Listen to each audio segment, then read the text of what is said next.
What's up mga padi? Uwi na ako, hindi makapag-video, walang off day. Video lang muna ko yung pauwi. Ito gamit ko, bisikleta o pauwi. So ayun mga padi, uwi tayo. Video ko lang para yung ma-upload ako sa YouTube.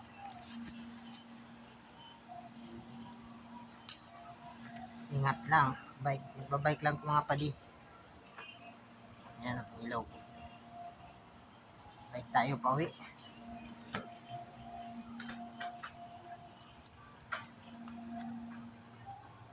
Malalayo ang ibabike ko mga padi.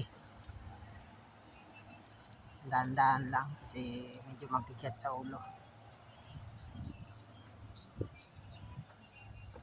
Nagbabike lang ko pauwi mga padi, galing trabaho. 30 minutes siguro ang bike ko. Exercise pa. Tagal na kong hindi nakaka-upload mga padi kasi walang off day. Kailangan mag-overtime para makaipon. OFW tayo OFW sa Brunei. Safety naman dito mag-bike mga padi. Kasi disiplinado naman ang mga tao rito. Minsan pinagbibigyan ka kakuan, pero ingat pa din naman. Ayan, saka dito sila pagka pedestrian lane, nahinto talaga yung sasakyan.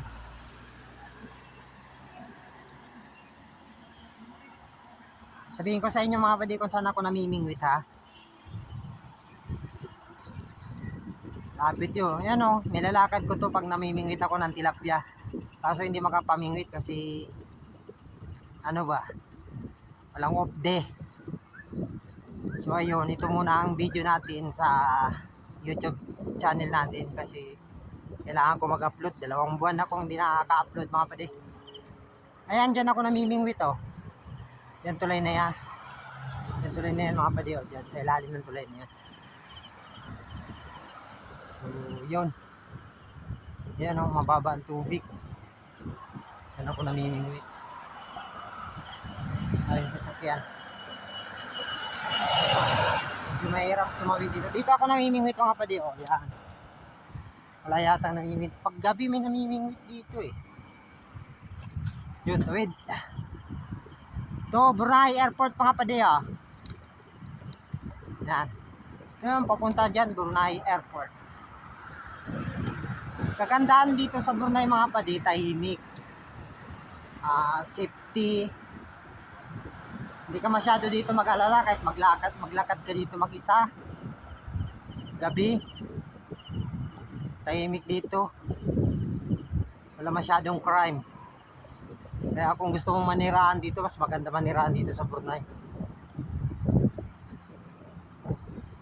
Hinto tayo dito mga padi, makasagasaan tayo mas mabuti na yung safety. Kasi nakabike lang ko Sabi ko na sasakyan. Yan yung airport po nga padi Brunei International Airport. Minto, may sasakyan. Yan, yan sila, marespeto.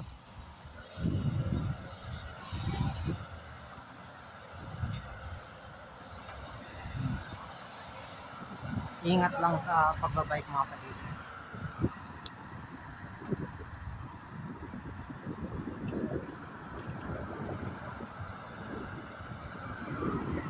Minsan din dito may mga asong gala, katakot yun sa nanghahabol. Malayo ang ating lalakbayin mga kapatid, mga 40 minutes papunta sa trabaho ay sa staff house.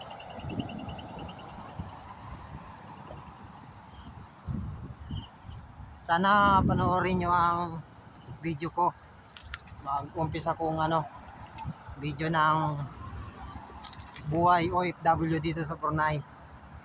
Comment na lang kayo padi kung anong pa-video nyo o ano man, kasi minsan hindi man ko makapamingwit masyado kasi minsan walang off day. Kailangan mag-overtime. Wala pa naman tayong kinikita sa YouTube. Kaya Kailangan magtrabaho. Highway pala itong dinaanan ko nga pala, may bike lane din. Shoutout nga pala sa mga taga-bahay dyan. Shoutout sa sulit kong nanonood kay Padinabong. Shoutout sa iyo. So, mabait lang ko. Okay at papuntang trabaho. Mas maganda to kasi exercise. Huwag lang malaglag ang cellphone ko sa ulo.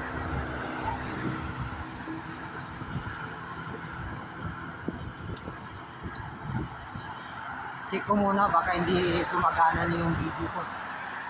Saglit lang mga padi ha, baka hindi gumana yung video ko ba.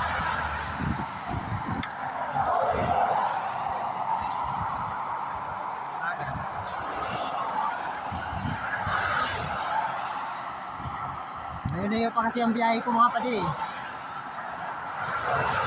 Ang dami sasakyan, bibilis pa naman.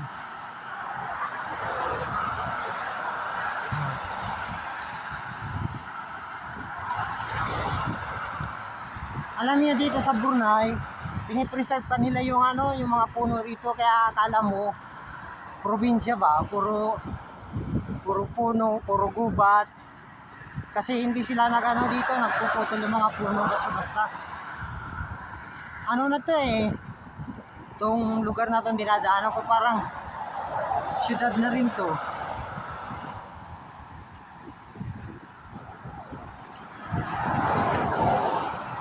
Yung pagkain dito mura, pero tiyatsaga ka talaga kasi puro manok, gulay, ganon, isda. May baboy naman dito, may tindahan ng mga baboy, kaso mahal nga lang ang per kilo ng baboy rito mga kapatid. Pero kahit pa paano, minsan bumibili o gustong kumain ng baboy. Ayan o. Gandaan dito kasi ang daan dito talagang maliwanag. Puro ilaw.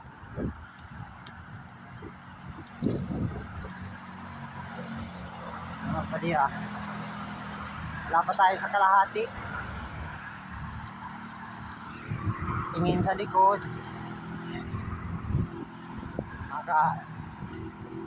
Madali. Ayan o, puro gubat yan mga padi o. May nyug din dito. Ayan. Ayan o. Kamuting kahoy. Hirap talaga pag OFW. Kailangan kumayod ka ng kumayod para extra income. Kasi kung aasa lang sa buwan ng sweldo pa, mga padi, mababa ang sweldo dito sa Brunei. Hindi tulad sa ibang bansa na medyo malaki. Dito mababa eh.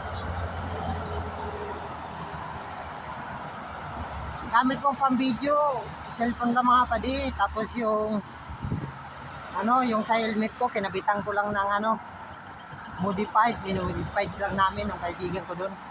Kasama ko sa trabaho. Pingiran, shout out sa'yo. Mag-leave ka na para makapamingwit tayo next month. Wala na tayong video. Diyan ako pupunta sa sa stoplight. Tatawid ako rito. Medyo delikado rin dito eh. Mapagod pala magsalita habang nagbabike. Ha? Ayan. Delikado. Uy.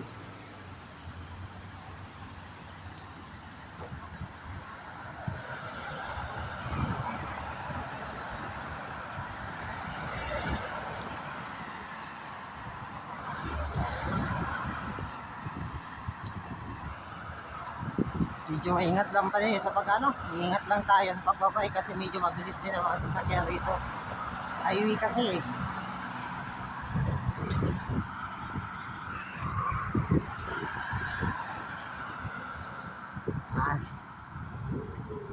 Bukas ng umaga, pakita ko uli para maliwanag ba. Gabi kasi ngayon eh.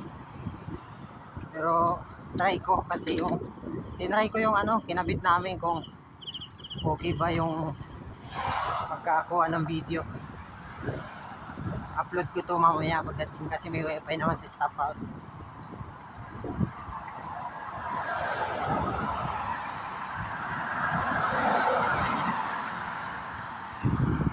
Yan, Minimart. Mostly ang mga ano dito, mga may-ari ng Minimart, mga padi, mga Indian. Dami dito Indian, pero dami din dito mga Chinese na mga negosyante. Yung mga malalaking mall ang may-ari niyan, mga malimitan, mga Chinese. Iba talaga ang negosyo ang mga Chinese eh. Halos lahat ng bansa may negosyanteng Chinese. Chinese lang malakas.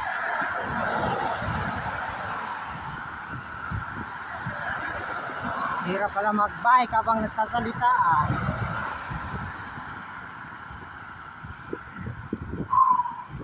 Wala pa sa kalahati mga padi.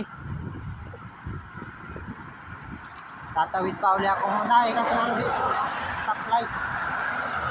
Tatawid ako yung stoplight. Bilis ng mga sasakyan eh. Oh.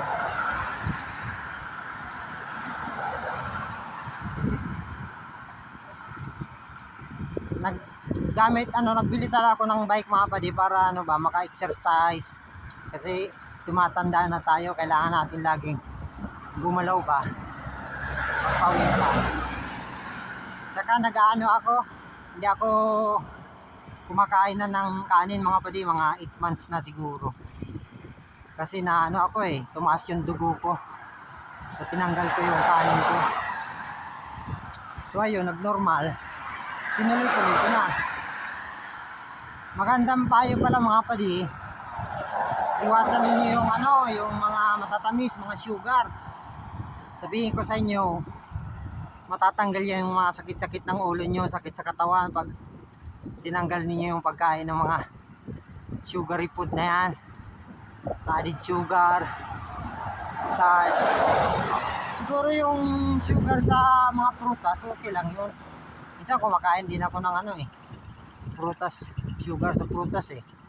Pero yung mga added sugar tulad ng mga tinapay na yan, tapos yung sa kanin, grabe yun mga kapatid. Iwasan nyo kung gusto nyo ano, mawala yung mga sakit-sakit ninyo.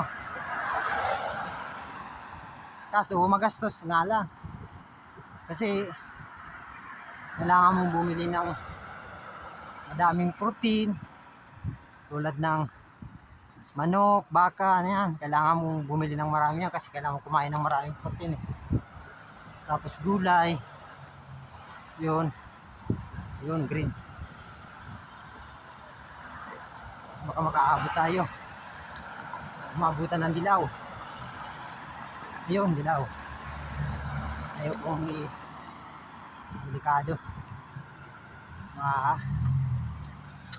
Matulin bigla eh. Yari tayo. Pagod na po ah. Hirap pala ng ganito ah. Sasalita habang nagbabike.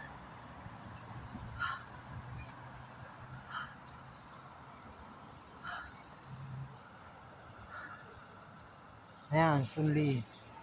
Sunli yan, mga padi, tawag dyan Sunli. Dami ditong ano, shopping complex. Mga kaday-kaday. Kaday ang tawag dito sa mga ano, mga minimart sa malayo kaday. Tagal-tagal to. Ano ko yun dun.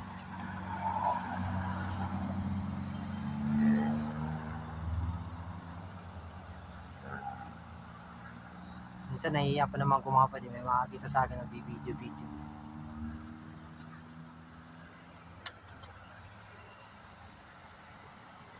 So yung pala, iwasan nyo yung ano, yung mga sugary food na yan. Sabihin ko sa inyo, pag iniwasan nyo yung mga matatamis, gaganda pakiramdam nyo mga padi. Tulad sa akin, siguro mga 8 months na kung hindi kumakain ng kanin, tsaka yung mga matatamis niya.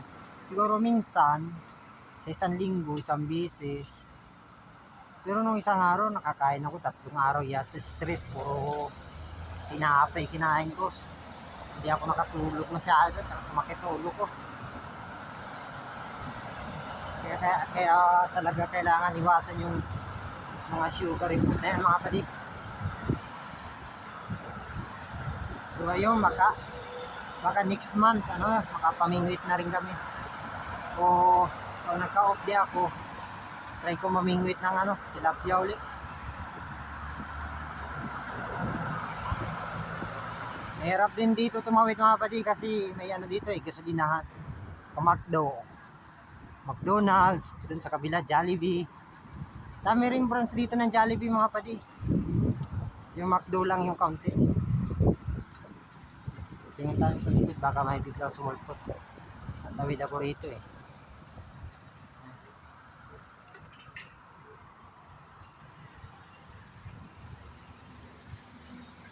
Pinapauna ko yan mga padi, kasi delikado minsan.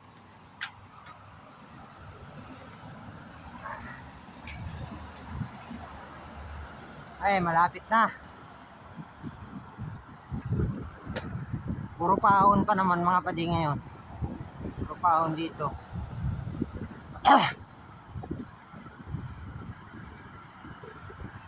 Hindi ko naiwan.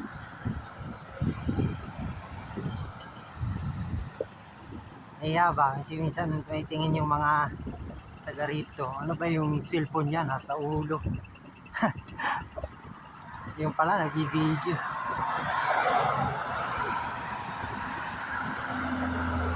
Comment naman kayo sa video ko, mga padi. Tagal na kong walang upload. Comment kayo kung anong papavideo dito sa Brunei. Si gusto mag-apply sa Brunei, maganda naman dito, kaso mababa lang ang sweldo. Pero kagandahan lang dito,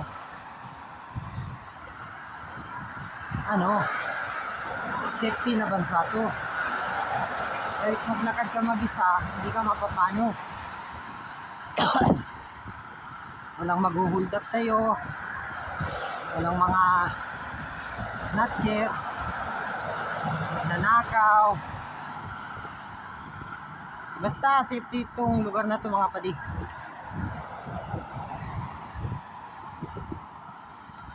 Kung pwede lang tumira dito, mas gusto ko nang tumira rito eh. Kasi wala kang iisipin na may mangyayaring masama sa pamilya mo, diba? Hindi tulad sa atin, daming krimen. Pero dito kasi wala masyadong pasyalan. Meron din naman, kaso kailangan mo dito may sasakyan ka.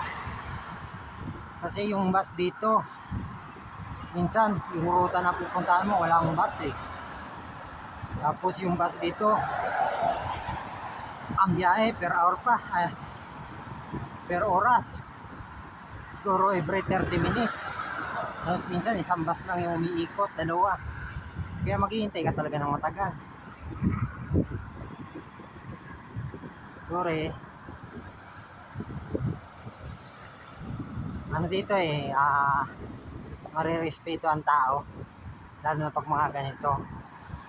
Pinapaano ka talaga nila pinapadaan. Ayan tinan mo, complex uli. Daming mga complex dito, mga padi. Ayan. Layo-layo yung stop house ko. Araw-araw to, mga padi, nakabike lang ko. Gamit bike lang. Yun sa likod, baka may bigla sa likod. Ilaw ko, wala akong ilaw sa harap. Ang ilaw ko nasa likod na.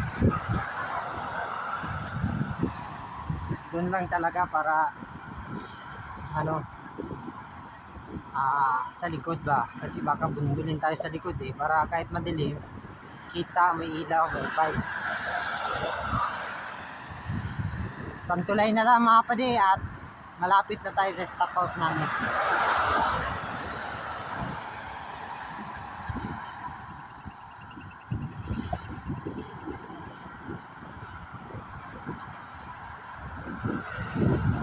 Sarap din sa pakiramdam kasi magbike araw-araw. Sarap sa pakiramdam, nakakapayat. Tapos hindi ka pa nagkakanin. Sarap ba sa pakiramdam nung sinimulan kong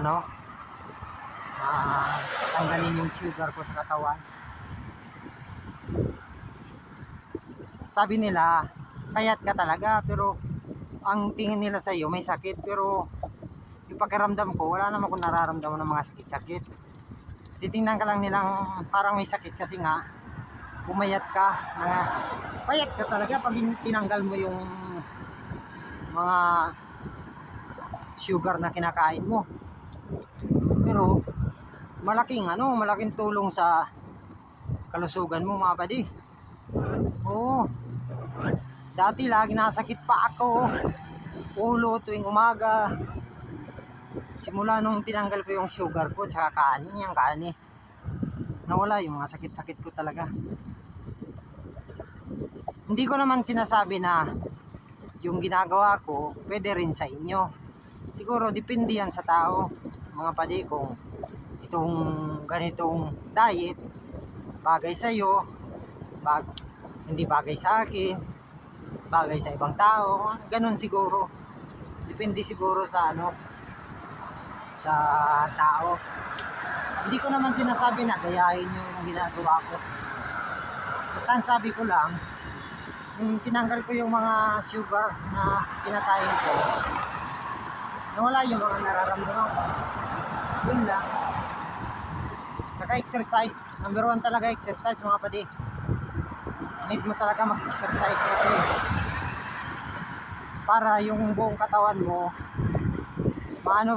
magalaw. Hindi yung pagkatapos mo kumain, upo ka lang, magre-relax, parang wala kang gagawin. Ang mangyayari, antukin ka nun. Lalo na kung high carbs yung mga kinain mo, antok ka nun. Pagkain antok ka nun, tapos natunaw na yung kinain mo, gutom ka na naman. Kaya tumataba ka. Kaya tumataba ang mga mahilig sa mga tatamis.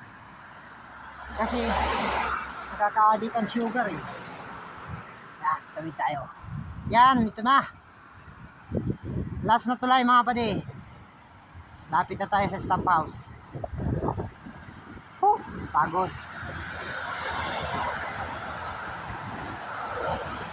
Bukas ulit, pakita ko sa inyo sa umaga. Umaga naman ngayon, gabi.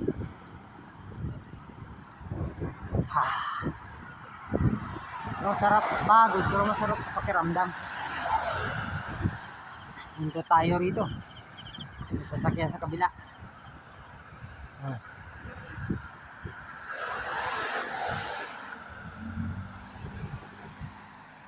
Ayan, tulay. Overpass.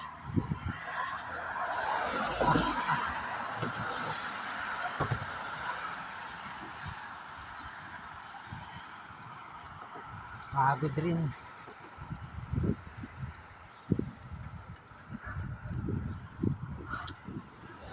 Hingal talaga ako din kakaingal. Magbike habang nagbabike tapos nagsasalita, kakahingal.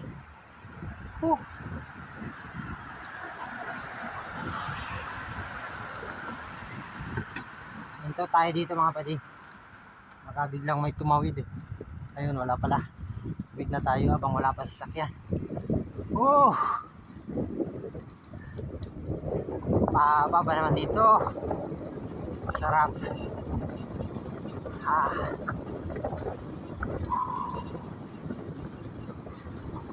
Sarap sa pakiramdam hangin. Sarap ng hangin. Sarap pa dito mga padi. Tingnan mo na yan. Gubat na gubat. mayamang bansa to, pero pinipreserve nila talaga yung mga puno. Oh. Gubat na gubat yan mga padi. Oh. Oh. Ano mo naman. Pero yung ano dito, yung kanal, simento. Pakita ko sa inyo ha.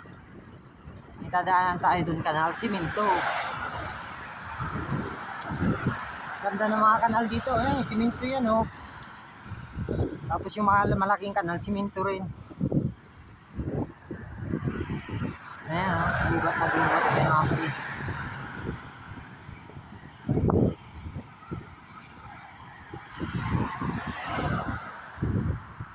Ayan o, sa baba na yan o. Simento yan o mga padi. Ayan o, yung kanal na yan.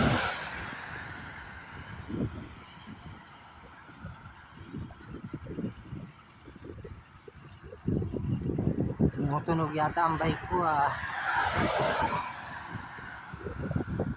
Baka nawala na yung lulutuin ko dyan.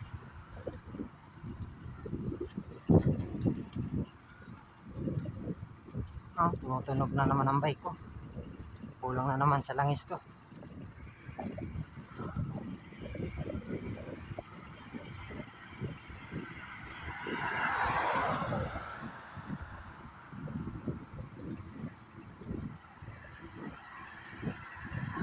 Ah, ano, tawag mga padi oh. Gubat no, gubat ang Brunei. Oh.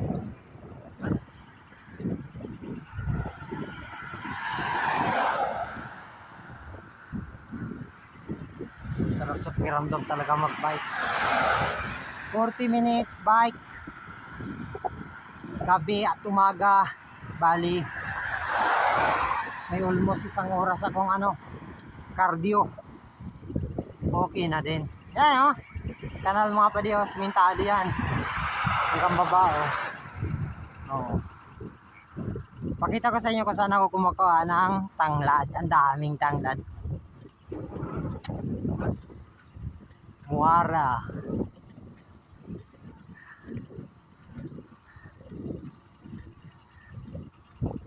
Yan mga padi, ang daming tanlad oh. Diyan ako kumukuha minsan ng tanlad oh. Yan. Puro tanlad yan oh. Yan oh. Yan, puro tanlad yan mga padi.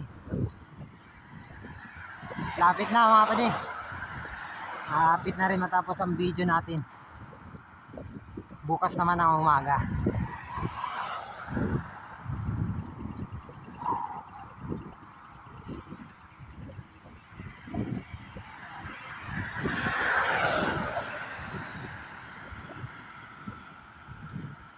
Ayos, tinry ko lang yung ano DIY namin na ano na kinabit sa helmet ng bike. Cellphone lang, ang bigat sa ulo eh. Takot nga ako eh, baka malaglag, basag cellphone ko nito. Cellphone lang kasi ang gamit natin, wala tayong GoPro, mahirap eh. Mahal ang GoPro. Saka Insta 360. Yan. Baka baba sa aon na yan, stop pause na namin mga pati.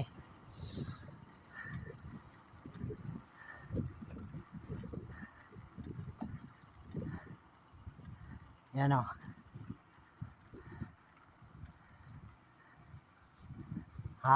Pagod. Yan, may restaurant sa harap namin o, Nasi Katok. Nasi Katok ang tawag, Nasi Katok. Nasi kanin. Katok, hindi ko lang alam kung ano. So ano yan eh, kanin saka manok. Tapos na kayo mga padi. Tulak ko lang to kasi mataas eh. Ganda ng bahay dito sa harap namin oh. Ganda rin namin ang stop house namin. Yan mga padi, stop house namin.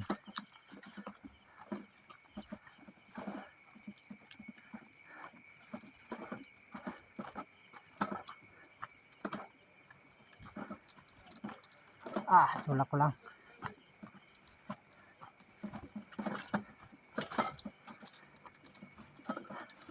So ayun mga padi, hanggang dito na lang ang video ko. Bukas uli. Ito pala stop house namin oh. Tirahan namin mga padi. Ganda no, ating bahay. So ayun mga padi. Don't forget to subscribe, comment, like, and share sa video ko. Hanggang dito na lang. Pagod. Pusa na yun mga padi. So ayun mga padi. Bye.